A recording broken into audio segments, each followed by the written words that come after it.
তেখেতসকলে এটা কোৰাছ পৰিৱেশন কৰিব গতিকে অকণমান আখৰা কৰি লগে এটিকে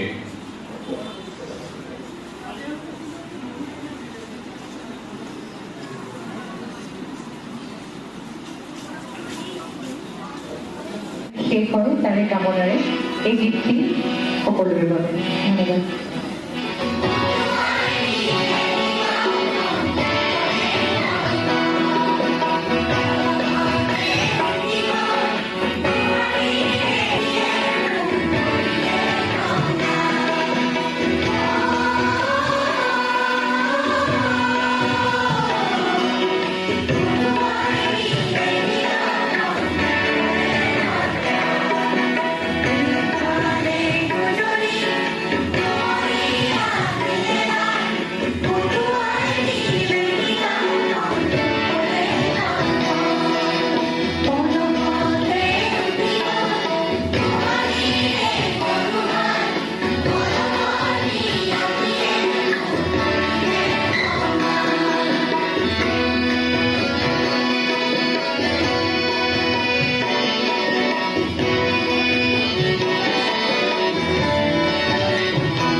আৰু ওদালগুৰি জিলাৰ সহযোগত অনুষ্ঠিত আমাৰ প্ৰধানমন্ত্ৰী ডক্টৰ ভূপেন হাজৰিকা আৰু ক্ৰীড়ামন্ত্ৰী জুবিন গাৰ্গৰ দেশৰ গীতৰ যি কৰ্মশালা চাৰিদিনীয়াকৈ অনুষ্ঠিত হ'ল। এই অনুষ্ঠানৰ আজি সামৰণি এই অনুষ্ঠানত সভাপতিত্ব কৰা সাংস্কৃতিক মহাসভা ওদালগুৰি জিলাৰ সন্মানীয় সভাপতি ডক্টৰ হৰিৰাম দাস ডাঙৰীয়া, মঞ্চত উপবিষ্ট থকা সন্মানীয় মহাগুৰু তথা ডক্টৰ ভূপেন হাজৰিকাদেৱৰ গীতৰ বিভিন্ন ধৰণৰ গীতৰ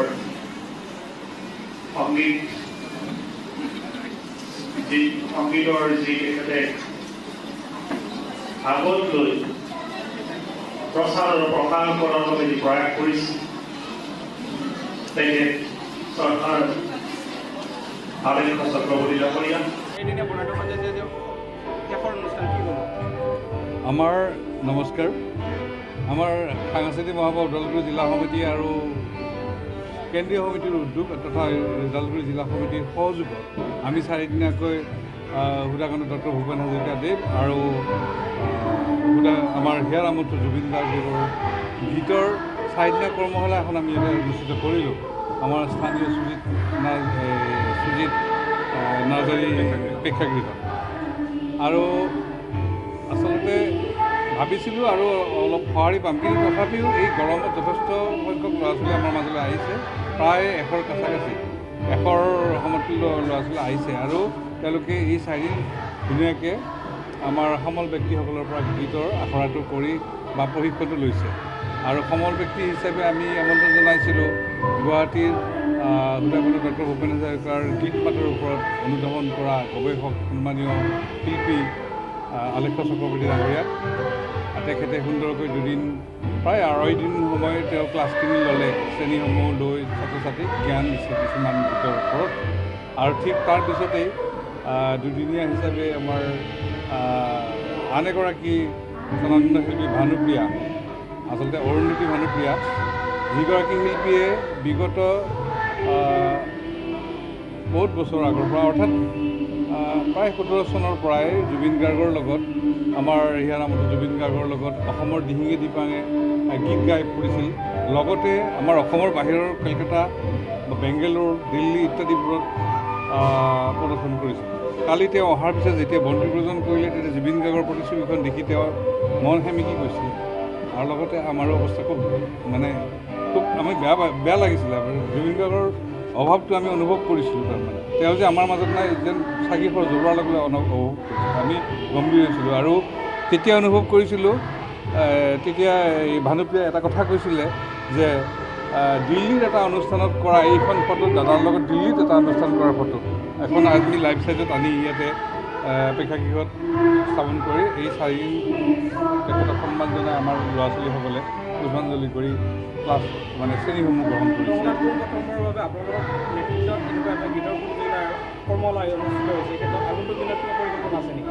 পৰিকল্পনাটো আছেই। আমি বিগত দিনত ওদালগুৰি জিলা সাংস্কৃতিক মহাসভা আৰু আমাৰ আঞ্চলিক কেইবাখনো আছে বাৰু, আঞ্চলিকসকলৰ সহযোগত যোৱাবেলি 23 পানেৰী আঞ্চলিক সহযোগত আমি জিকিৰ আৰু বৰগীতৰ কৰ্মশালা কৰিছিলোঁ। তাতে অভূতপূৰ্ব আমি পাইছিলোঁ, সঁহাৰি পাইছিলোঁ। বিশেষকৈ ছাত্ৰ ছাত্ৰীসকলে সদায় আগবাঢ়ি আহে, কিমান শিকাব, আমি কি শিকিম, এনেকুৱা ধৰণৰ খুব ভাল লাগে পৰিৱেশটো।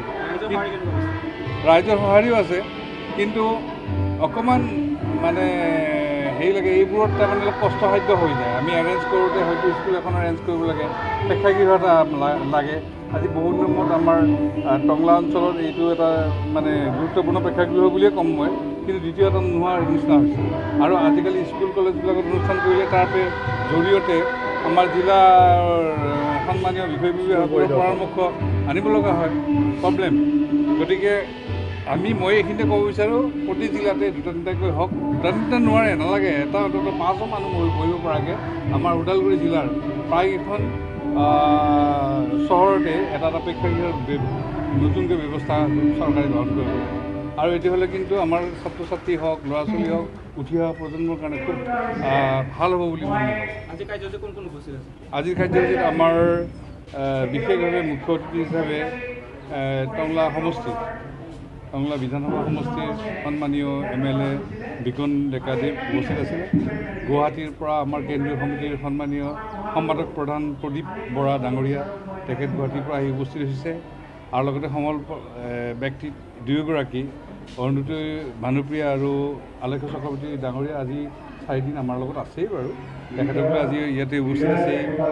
ইয়াৰ লগতে আমাৰ 4গৰাকী সম্বৰ্ধিত ব্যক্তি, বিশেষকৈ আমি চিন্তা কৰিলে এটা সুবিধা হৈছে যেতিয়া একেলগে আমি কেইগৰাকীমান মহিলাক আৰু বিশেষভাৱে তেখেতসকলক আমি সম্বৰ্ধনা জনাওঁ। তাতে 2গৰাকী শিক্ষাবিদ আৰু 2গৰাকী শিল্পী। তেওঁলোকৰ যথেষ্ট বয়স হৈছে, কিন্তু সেই আদৰটো হয়তো পাওঁতে অলপ দেৰি হৈছে নেকি, আমি অনুধাৱন কৰিলোঁ। গতিকে তেখেতসকলক আজি মঞ্চত ৰাখিছোঁ। আৰু লগতে আমাৰ এই ছাত্ৰ ছাত্ৰীখিনিতো আছে, আৰু এই বিষয়টোৰ ওপৰত যথেষ্ট গভীৰভাৱে অধ্যয়ন কৰিব বয়োজ্যেষ্ঠ ব্যক্তিসকলেও আহি প্ৰশিক্ষণত মানে নিজকে আসন লৈছে। এইটো মানে ভাল এটা চিমটম, ভাল এটা লক্ষণ বুলি ভাবিছোঁ। আৰু দ্বিতীয়তে এটা কথা কি উপলব্ধি এটা কৰিছোঁ, শিক্ষাটো দিলে মানে ল'ৰা ছোৱালী যিবিলাক ভুল ভ্ৰান্ত ধাৰণা কথা বতৰাখিনি যথেষ্ট সকাহ হয়। এইটো সাংঘাতিক এটা পৰিৱেশৰ সৃষ্টি কৰিব পাৰে।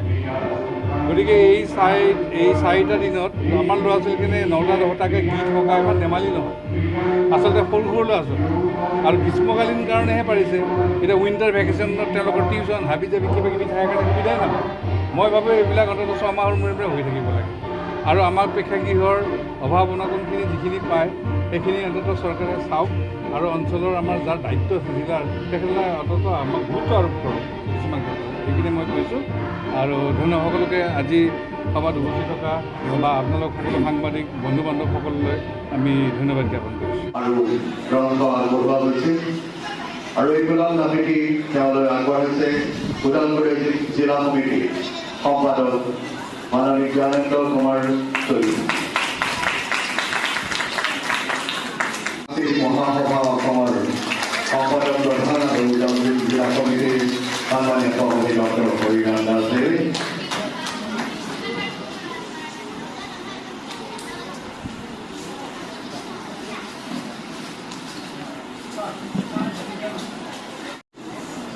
ওদালগুৰি জিলা কমিটিৰ সন্মানীয় সম্পাদক জ্ঞানেন্দ্ৰ কুমাৰ চলিহাদেৱে,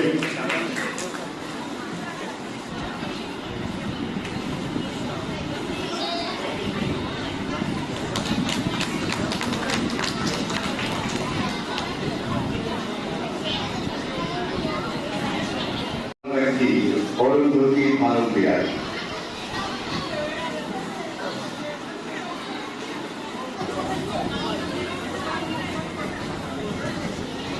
দিয়া বড়ো, দীপিকা বড়ো, জিজ্ঞাসা চহৰীয়া, কংকনা ৰাজ, বৰ্ণালী বৰুৱা,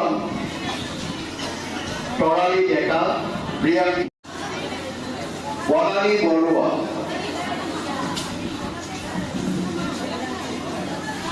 তৰালী ডেকা, প্ৰিয়াক্ষী ৰাভা,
আৰু